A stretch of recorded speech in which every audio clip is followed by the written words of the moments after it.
देवरिया शहर से लइहा हो।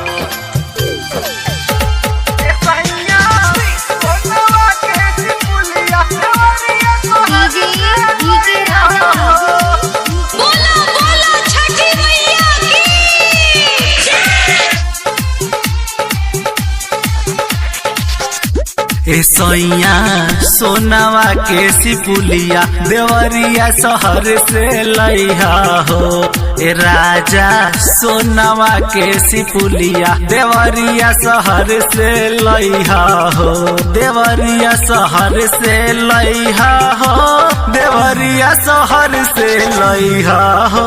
कि तोह से कहली तोहार रनिया बतिया जन तू भुलइहा हो। सैया सोनवा के सिपुलिया देवरिया शहर से लइहा हो।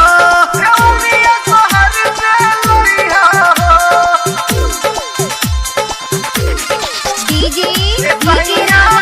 सोनवा के सिपुलिया देवरिया शहर से लइहा हो। उखिया कोसी दियर लियावले अंगना में भसूर हो। अंगना में भसूर हो। छठी घाटे जोड़ेला न हथवा तहरा न बाटे लूर हो। सैया तहरा न बाटे लूर हो। देवरिया शहर से लइहा हो।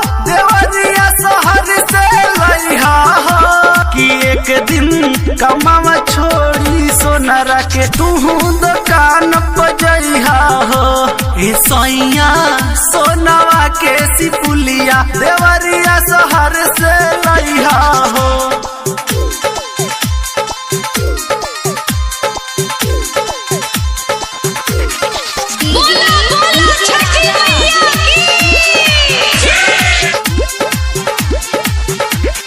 राइटर चंदन बाबू करेले तोहरा से रिक्वेस्ट हो। राजा तोहरा से रिक्वेस्ट हो। नौका डिजाइन में लिहा तू सुपुली सबसे सुपर बेस्ट हो। राजा सबसे सुपर बेस्ट हो। देवरिया शहर से लइहा हो। देवरिया शहर से लइहा हो। छोटन के संग ले आइहा हो। सैया सोनावा के सिपुलिया देवरिया शहर से लइहा हो। देवरिया शहर से लइहा हो। देवरिया शहर से लइहा हो। सैया सोनावा के सिपुलिया देवरिया शहर से लइहा हो। देवरिया शहर